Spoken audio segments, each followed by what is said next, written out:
workshops, things like that for families. We also find that if you provide food and childcare, parents will attend. So those are definitely some big factors. Yes. I think that Ayana and Beverly both touched upon. Feed me, please. So okay, thank you. Thank you for Chris for juggling amongst the groups, co-facilitating with us today. And navigating that conversation. Do we have anybody that is from room 3?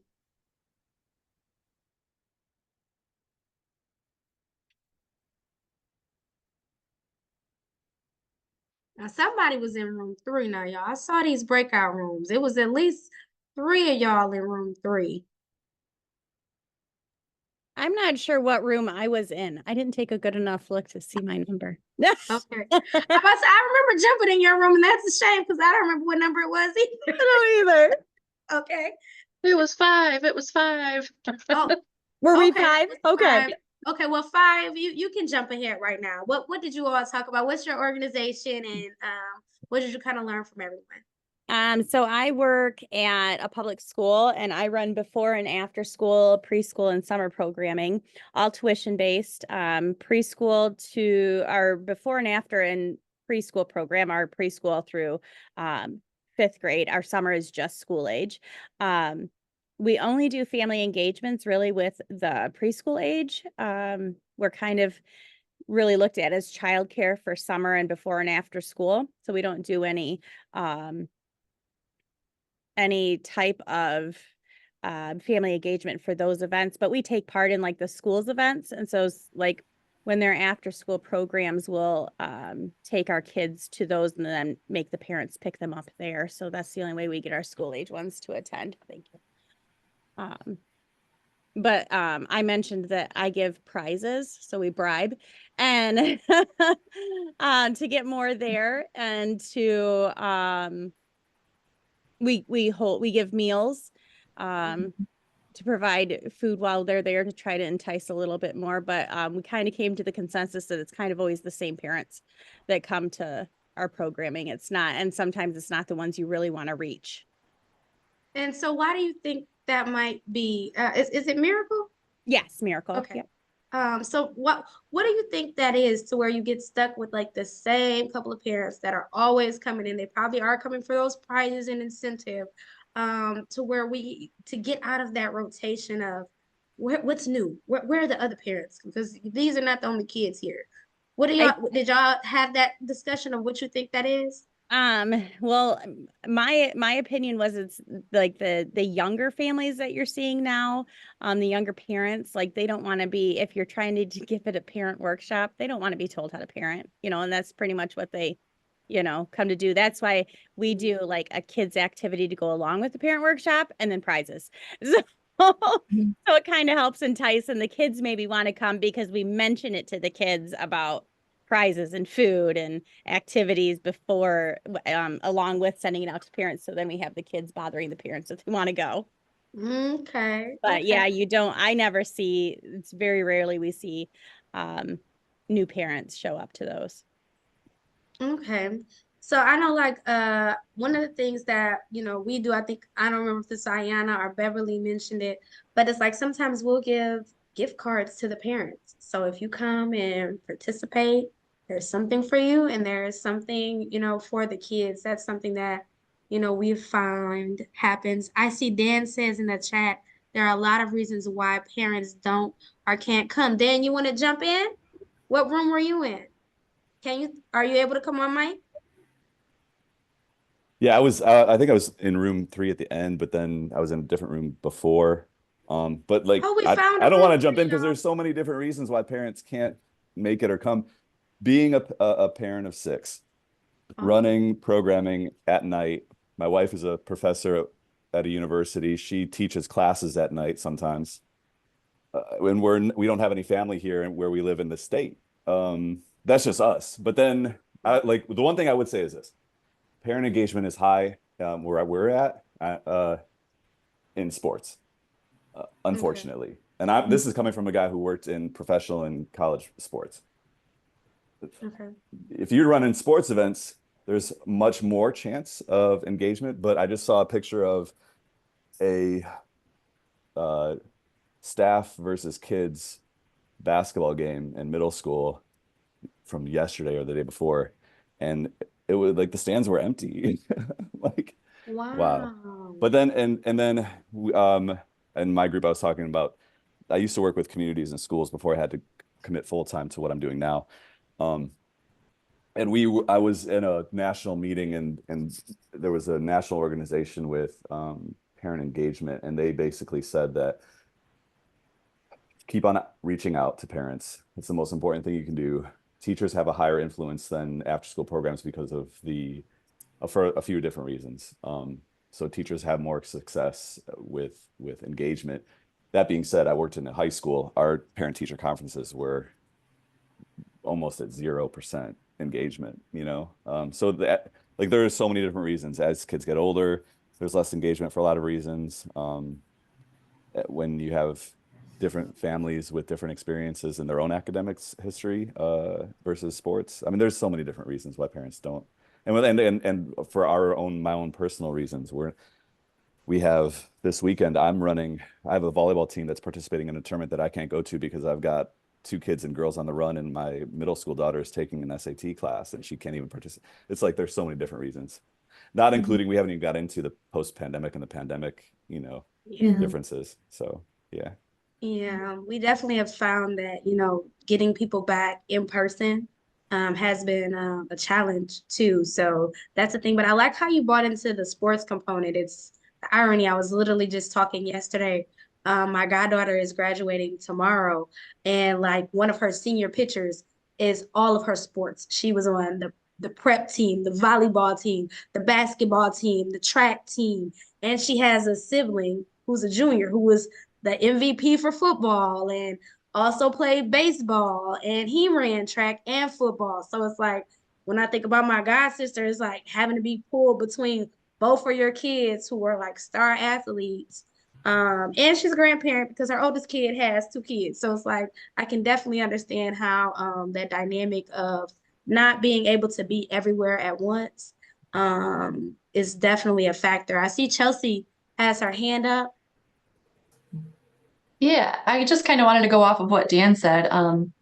He made a remark that teachers at the schools typically carry more weight in getting kids involved. And something that we've recently kind of done is hire staff directly from the school system, in which we're kind of situated in. And so we have 3 teachers per area. So we've got the elementary school and the middle school. And we actually have one of the school counselors on staff this year. Oh, that's good.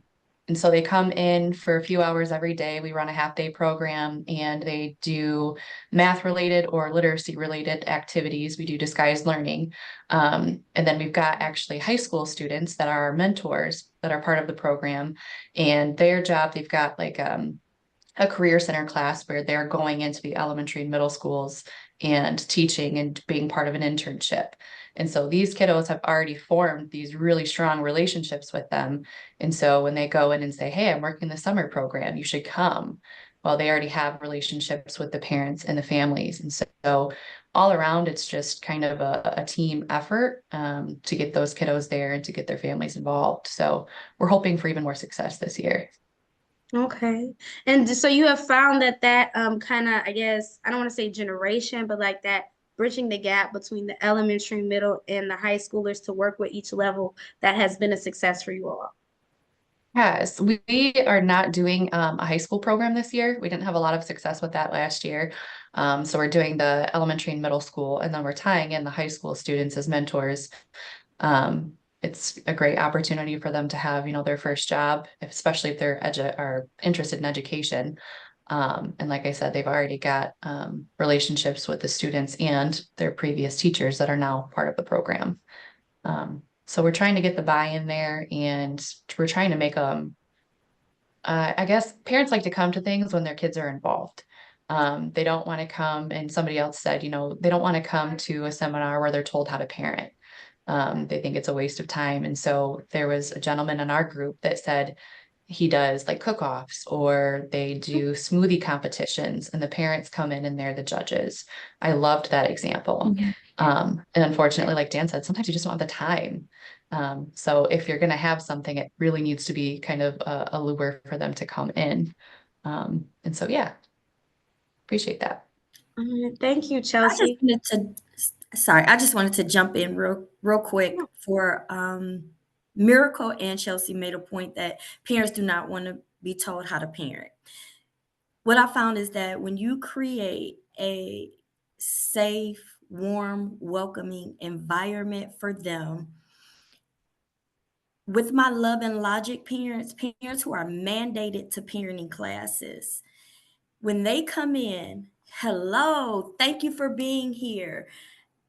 I create a space where they feel very comfortable. I make a home away from home. Coffee, tea, whatever you need. I'll pop your popcorn for you. I need you to be as safe and comfortable in this space as possible so that we can then address those parenting issues or whatever we need to address, because they need no judgment in that moment. Then you can draw those parents in. If they feel like they're going to be judged in that space, they're not going to show up. Because if they're not doing their part or doing what they're supposed to do, they may want to hide or they don't want to be a part of it. So keep reaching out to them. Don't give up. Keep sending the text messages. Keep inviting them. One day they will come. It's exactly what Gene had said as well. And he made a good point of that. And something that I found too, to go off of that, is making yourself as human as possible. And I made the example of, if you come to work every day and you're engaging with these families and parents in a pantsuit and all done up and things like that, it's going to give a completely different message than if you're in jeans and a t-shirt and you're on the ground running with these kids. And so just humanizing yourself and saying, hey, I'm here with you. I'm on the same level. And even opening up to those families and saying, you know, I'm a parent, or I've got kids that I love, or whatever level you're at. That's exactly it. Jean brought that up too. Yeah, I would like to chime in on that. I put in the box 4 ways. I usually always have high parent participation. And I put in the box 4 ways that I focus on. Face-to-face encouragement during drop-off and pickups builds relationships, ensuring my communication does not mirror the day school. Because a lot of parents see the day school as, oh my God, what did my child do today now? You know, so we got to make sure our communication is positive. Parent input forums for parents that are nonverbal and shy, giving everybody an opportunity for input, not just the vocal parents. But more importantly, as I was telling the group, even with my own father, he wasn't actively involved in high school because even though he was a powerful man in the streets, he was embarrassed to come in and talk to the people at the schools because he didn't have initials behind his name. So one of the things that my team and I always do, regardless of where I've worked at, is we always try to make sure that our parents know there's a safe space for you, regardless of what your background is. We've had janitors come in and talk to our kids. We've had executives. We've had mothers who stay at home talk to our kids. And even, we have a high concentration of fathers that participate in every program that I'm in, because even if you're a dad that's not working right now, you can still teach our kids something. Why did you not work? Teach them how to avoid that. There's always a place for a parent, and we have to have the mindset that sometimes somebody had said our education, you know, can sometimes intimidate them. One other thing somebody else mentioned that I didn't think about to mention, but it's very valuable, depending on the demographics that you're dealing with. A lot of our parents need help around their households. So one of the things we try to do in our teams that I've worked with presently and in the past is we always try to employ our students to help out with the household need for income. And I just want to add, Elena, that we have to start meeting people, parents, where they are, and not assume because you're a certain age, you should know better. Because I've learned when working with families for years that everybody may not have gotten the same developmental stages like everyone else. So once you get to know and you make them feel comfortable, they'll start sharing a lot of things, and that way we're able to help them move them to where, what quote unquote, where they should be. So Yes. being accepting of them, and people, we're all people, parents, parenting did not come with a handbook. It still doesn't come with a handbook. Everybody's always trying to tell people how to parent. So we can learn together, because in my day-to-day work, I still find myself learning something new, in which I like, and making the parents feel comfortable so they can share. So I just wanted to add that little point to the conversation. And thank you, Beverly, and thank you, Jean. It's good to see you in the space. I know it's been a while, so it's good to see you here. And definitely, I do want to emphasize too, in a general sense, I'm also glad that I see Jean, and I haven't been able to see everybody on screen yet because it's a lot of us here. But how important it is to include our men, and that I intentionally said men. I didn't say fathers, because not everybody is a parent. You might be an uncle, a neighbor, somebody else. There are so many titles that they can be, but to have men to be in that space, because we always see mom, because respectfully, moms are going to do it, whether they can, can't, have to, need to, moms get it done. And we don't always see sometimes the male figure in our children's life, but it's impactful because a woman can be a woman and a man can be a man, but there are certain lessons that we'll play off of each other and learn from each other from, because we're not equipped with the same things. And so I like to have inclusion, I like to have diversity, and all those come into play. So I'm glad to see how no matter, like you said, you have a janitor, your dad didn't want to come because he wasn't credentialed, but it didn't matter, because not everybody is gonna have credentials. Not everybody is gonna, college isn't for everybody. Higher learning isn't for everybody. There are so many different things. There's skilled trades. I heard a lot of people say how they're paying the high schoolers now. Being able to come out of high school with a skilled trade is so important. And so I just love the fact to hear that you all are including that in your programming, or trying to engage those older kids in that, because as Beverly might have mentioned, everybody parented different. We might not have those same things or persons that were influential in our life, so they don't even know what they don't know because they haven't been exposed. So I'm really glad to hear that. And just to emphasize, Ayana mentioned how she's incorporated, and we didn't talk about the program, but one of our parent training programs is something called Love and Logic, which is a parenting class which she facilitates. And that's a 7-week course. And it's a national certified course, which DPN is one of 2 people, I want to say, in the region who are certified to have that program. So it's only us and one other person who can do that around the way. And as she said, sometimes it's court mandated. They're not here voluntarily. So whether you wanted to hear how you're going to get parented or not, you will. But the way Love and Logic works, it's from a place of connection. It's from a place of trust. It's from a place of inclusion. It's not just telling you what to do. And like Beverly mentioned too, even being in the space, I've attended the Love and Logic classes as a supervisor, but I was in there like, I need to go home and try this with my child today, because it was just that impactful. And it was just, I just like the way the Love and Logic course pulls in things that my parent may not have done or my grandparent may not have done. It's a new way of doing things, and I really like it's refreshing.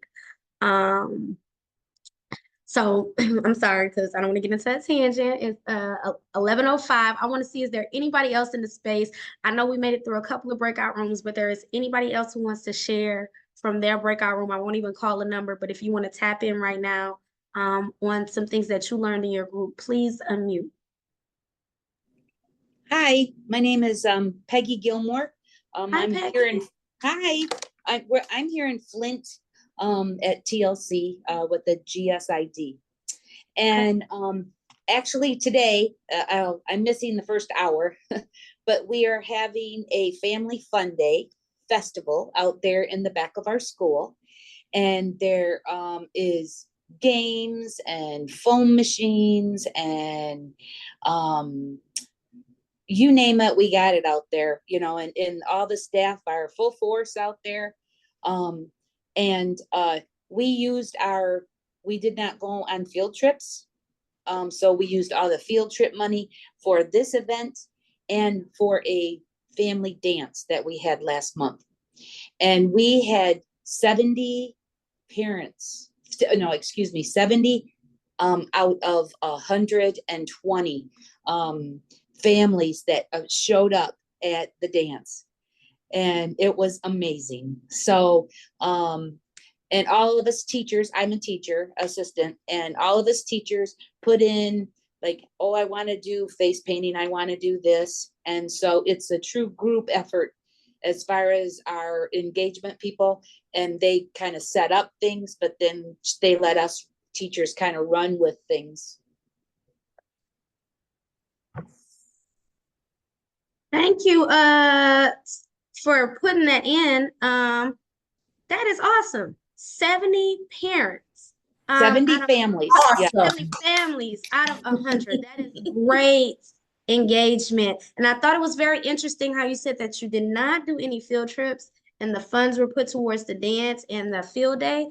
I can Yes. remember field day in middle school, to be honest. Like we all look forward to field day at the end of the year. So that's pretty great. Thank you for sharing that that aspect and how you guys are doing it. I look, we might need to be taking a drive to Flint today because it sure is starting to shine today. It's coming out. It is. But no, they're, like I said, I'll hit the last hour, but I mean, our parking lot is full, and so, and they always have, of course, the sign-in sheet so that we know exactly how many families do. But we were worried about a little bit of the rain, but it's holding up. So, but that's yeah, good. So the teachers kind of, our FEAs, they organize things and finalize things, but as a group, we all work together. Okay, that's awesome. And that team collaboration is so very, very important too. So, and I'm gonna actually talk about coming up how that all plays into anything. As I'm gonna ask, is there any one last person who has any final comments before we begin to wrap up the training? Feel free to unmute and hop in with your thoughts and comments, if there's anyone else.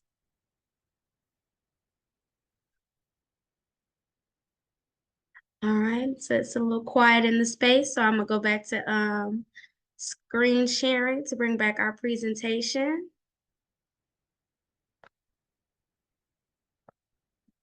All right, can everybody back and see my screen again? Yes, all right, I see a thumbs up. Thanks, Barb. All right, here we go. So we had our post breakout discussion. Thank you to everyone for your engagement, for your input. I know we had like a little craziness with our breakout rooms, but you made it work. And so thank you for that. So some of the things that we all talked about, which my copy and paste skills were not the best with this slide here because it was not going small enough to where we would have been able to read it. But I will share the slideshow with everyone after the fact. But this sheet talked about like some high levels of engagement, low levels of engagement, which it's supposed to be. Here we go. And things that we could do. So like these are things that you all talked about. After school classes, linked to school curriculum, which somebody talked about, and it's like hidden learning, and how it's impactful for the teachers and program staff to get together to keep up with those families. And other things we talked about, gatherings for families at the school, community staff. Your screen isn't in full screen mode. It's not in full screen mode? Correct. Okay, let's see. How about now? Okay. Yes. And so after school programming, support groups, what can that look like? Families volunteering, staff stepping in, community advocates, how someone talked about how they have the high schoolers jump in, builds that rapport for children at risk, but they already are aware because they've been attending. So local partners. If there is anything in your area, any businesses or anything that might want to contribute to field days or to different things, what does that look like? So this is just kind of a list of some low and moderate ways of impact for out of school time that we can all engage. And it seems like a lot of us are already on par. So it looks like we picked up some ways from each other of more ways that we can multiply on that. These are some of the ways that DPN has engaged our parents. Currently, right now, we will be having a focus group, which is not more so really a focus group. So let me rephrase that. We are going to be training parent advocates. So one of the key issues that DPN highlights right now is HPV.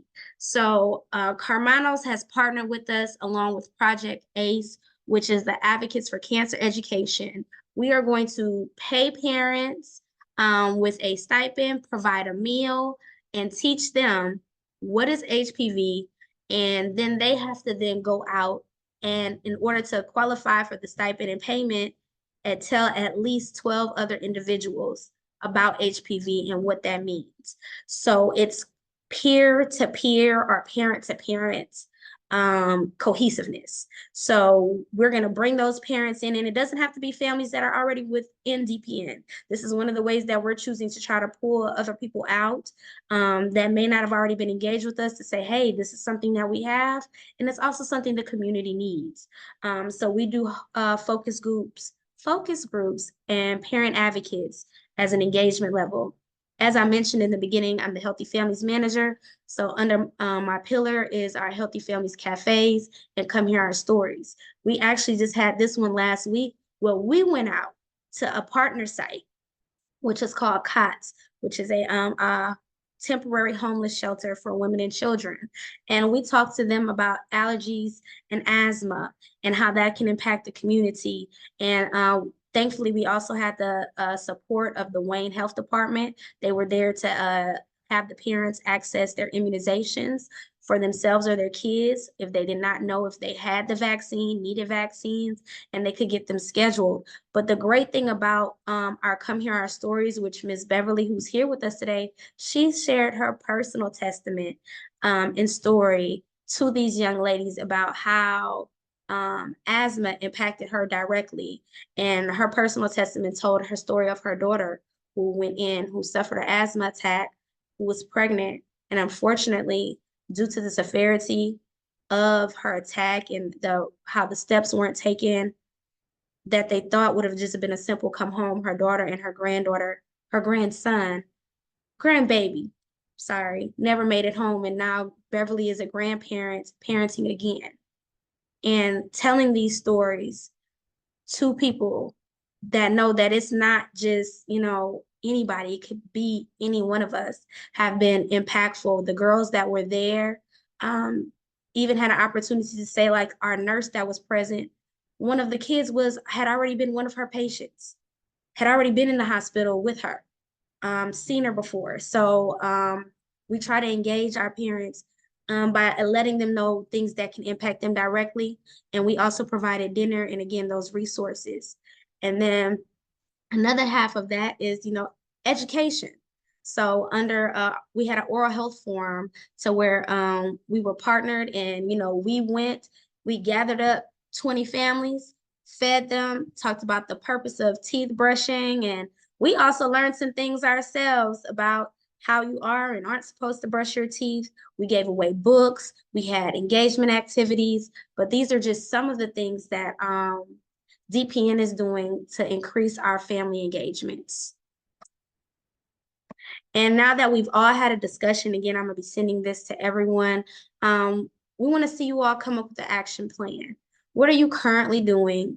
We talked about what number you'd like to get to. So now what are gonna be some next steps that you'll take to reach where you're trying to go? What exactly will you pull in from what you learned today? And who is going to be responsible for that? Is there going to be a new lead? Is it going to be you? Is it going to be a teacher? What resources do you need to accomplish that, no matter who you are and what's your timeline? So hopefully you'll take from this workshop today and you'll be able to put together something different to maybe change the dynamic of your programming. And guess what? DPN, Team DPN, which only a few of our team is here today, is here as a resource. We can assist with training, technical assistance, parent groups, equity policy. We work with MASP and MAA and in our other national out-of-school time organizations, and we want to work with you, your legislators, stakeholders, families. And it doesn't matter what zip code you're from. It doesn't have to be Detroit. We are currently in an expansion period for this year or two. So if there's any programming or implementation that we can do, then we'd love to do that with you. And, we've told you about some of our programming already in short, but also, as you all know, we've had Barb Young here with us today. And I wanted Barb to come in and talk about her role in POP, which is our Parents on Policy, which is under our advocacy pillar, and how, as a parent and now somebody who is working with us, what DPN has meant to her. Okay, well, hi again, guys. Well, being a parent, first working, being a parent fellow first was actually amazing. I learned a lot. I started off as an angry parent, and that's honestly how I got pulled in. My friends saw me at the school board meeting and said, "I think you would be a really good fit for this group." And I was like, "Oh, well, okay." And I came and I was like, well, yeah, I like this. I never always thought, always said that I wanted to get to Lansing so that way I could talk to the people in charge about these problems. And I didn't know how I was gonna get there. And I was like, "Yeah, well, the Lord just make a way." And next thing I know, join this group, and next thing, and I've been there, everywhere. It's honestly been a blessing to me. And now being the advocacy associate, working with closely with everyone, it's it's even better. But I'm still learning. So with Miss Renell, oh my gosh, she is an amazing, amazing, amazing teacher. She knows, oh my gosh, she knows everything about policy, about a lot of so much about the bills, and oh my gosh, we learned so much just going to see all of the different legislators. Just going to Lansing is amazing. It's just being able to sit down and just have a conversation with some of the different senators and stuff like that. It's just been amazing, a blessing. And being able to go to Washington, oh my gosh, that was a ball. And just being able to go into the Capitol with the National Parent Union, and just walk the halls. It was just like, oh my gosh. And being able to see Maxine, oh, it was just amazing. Just being a part of this program has been a blessing to me. So I would definitely encourage anyone to be a part of this program, especially POP, where we encourage parents to use their voices, especially where you want to be an advocate, because I'm a super, super, super advocate. I have 4 kids on the spectrum and one who has physical disabilities. So I am all things disability. So I am super, super advocate.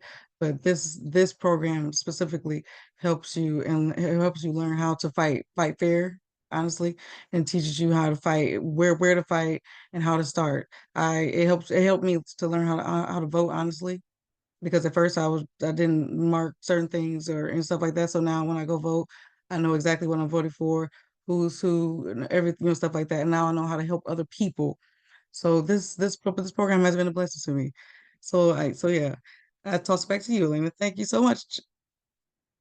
Thank you, Barb, for sharing. And I don't know how many of you heard Barb led with, I was an angry parent.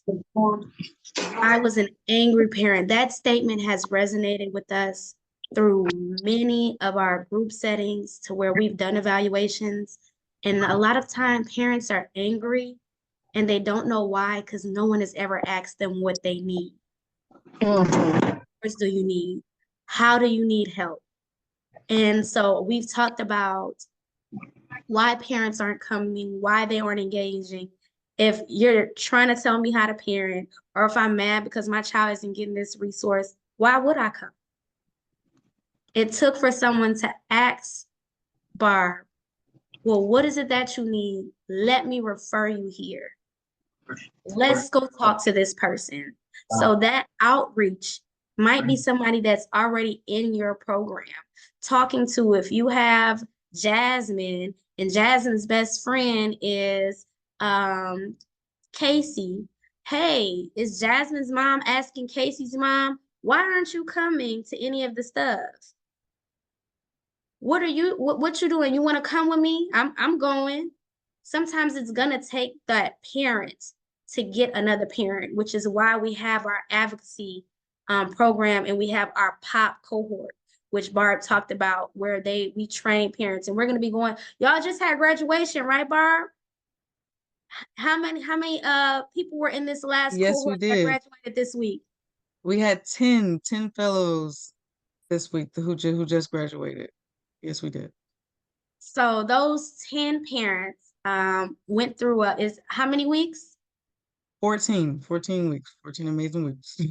14 weeks where they had the opportunity to train with other parents who were once in their same shoes, who got to walk the paths they did. And as Barb said, they've had the opportunity to go to Lansing, to DC, to become advocates, because we are the first champions for our children.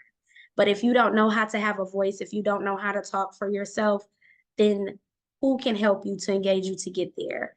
As Ayana mentioned too, the training classes, the Love and Logic, the Parenting to Parenting. Beverly, I'm gonna let Beverly wrap off, because you know what? We talked about all these things for adults, but it starts at the beginning with that early literacy and that adult education. So we also have programs for pre-birth to age 5 and age 8 that I'm gonna let Beverly talk about how that engagement starts in the beginning so that it rounds off to where we are now. Hi again, everyone. Just want to reiterate our Talking is Teaching and our Read, Write, and Roar programming that we do at DPN, and the enjoyment of working with moms that's pregnant and working with the kids 0 to 5 when we're reading and promoting reading. The moms are reading to their stories to their babies in their womb, reading stories. And the most recently, at some of our events, we have the kids who are coming up and wanting to read the story. So we listen to the kids. They may not know all the words, but they're telling stories through the pictures in the book. And some of them are quite creative in creating storytelling. And just seeing the parents and the kids engage when they do the activities that we do. And just watching them, and like I was telling the group earlier, we give kids books. They choose books to go home so they can build a home library. And just the joy of reading to promote that language. So when the kids start school, they have a lot of words to use, because a lot of times we as parents, and most of us are parents too, so we kind of understand what parents go through, because some of the same issues they go through, we go through, but we just try to find a way to get things done. And just getting to know the families, and they're talking, and we're helping them with resources, and just before the reading, because a lot of times we are so busy, we don't take the time out to read to our kids, and the language is not there when they start school. So I really enjoy doing the Talking is Teaching program with the families, because we want our kids to be able to compete in this changing world that we live in today. So thank you again. Thank you, Beverly. Mhm. And Elena, I'm sorry. I wanted to say one more thing for Pop. go ahead. We are also expanding. We are starting groups out in Grand Rapids, Kalamazoo, Lansing, Pontiac. So Pop is definitely expanding. So we are definitely looking for more parents to get involved and to sign up soon. So please be looking out for that. Thank you. Thanks, Barb. Yes, DPN is expanding. So, and like we said, we want to work with you. We want to join other after school programs, out of school time programs. And these are some of the ways that we've been engaged most recently. We are a resource for you. And of course, we want to see you guys implementing these strategies. This is just a guide, but obviously we know not one thing works. It's going to take sometimes doing different strategies, the same strategies over and over again. And the biggest impact is going to be our families. We want to make sure that we're working together as organizations, as individuals, as parents, because we want to see positive outcomes for our children. Because at the end of the day, that is who we're here to serve, are our families and our children. So we thank you all for being here with us today. Please don't leave yet. We do have a brief evaluation that we would like you all to complete to give us feedback on this workshop. And I want y'all to be honest. If it was something you didn't like in this survey, this workshop, it's a portion in there. Fill that out. If you loved everything we talked about and you want to give us a great rating, do that. Or if you still say, hey, this is something I wanted to hear more about and we didn't really touch on that, we're all here to grow. In that beginning poll, we talked about how we would recommend our program or strategies. That includes DPN. So we're here to grow and to work too. So we're love to hear your feedback. And so I'm going to drop in the chat that information. And if you want to contact us, this is the best way that you can reach us is our phone number. Our website is currently under construction because like we said, we're expanding. So we'll also be expanding with the new website. But if you're a social media person, which we said social media ranked high, go follow DPN on Facebook as Detroit Parent Network or DPN Detroit on Instagram. We do post our flyers, our upcoming events. And if you need to reach out to either one of us, either about healthy families, ELF, our early literacy, our advocacy program and POP, or even our training and parenting classes, we are here to serve and we're here to serve you. So we hope that you all enjoyed this workshop. I do believe, did it get in the chat? Sonia, could you drop that evaluation in the chat for us, please? The one for DPN as well. I'm not seeing it on the slide. Did you give me that one? Okay, I think I sent that one to you in a direct message as well. If I don't get it in today, I can definitely put it in our follow-up email to everyone and send it out today before the end of business today. Okay, that'll be great. And just, as an incentive, because we talked about incentives and it's not always for the parents. DPN might have a gift card or two for those who complete that survey. So we will look for that evaluation. Sonia, I think I sent it to you in a private chat. Okay. So if you do have that, you could drop it in. If not, an email is fine. But we, again, thank you all for having us. Thank you, Sonia, for inviting Detroit Parent Network to join us today. And so thank you to all the participants and everyone that was here today. I will also share with her the slideshow. So if anyone would like the slideshow or more information on DPN, then I'll make sure that she has that as well. Team, is there anything else that you want to end with? I just want to say thank you, everyone. I've learned some things today too. So thanks again for participating with us. Yes, thank you for your time, guys. Thank you. And remember, DPN stands strong on training up parents. So get those parents involved, get them trained up to use their voice. Yes, indeed. And we're going to end it with our favorite slogan. We know that DPN brings the heat. So we're hoping to have some heat outside for this weekend. It is Friday. I hope you all enjoy your time. We're giving you that 30 minutes back. But like Miss Sonia said, you're still going to get your credits for the 2-hour course for today. And if you have any questions, Jean, I did see that you wanted to reach out to us. Hopefully, we'll get that on the back end, your contact information, and we will reach out. Thank you so much, Miss Sonia. Thank you to everyone. You all have a great weekend. Great weekend, everyone. Thank you. Have a good one, everyone.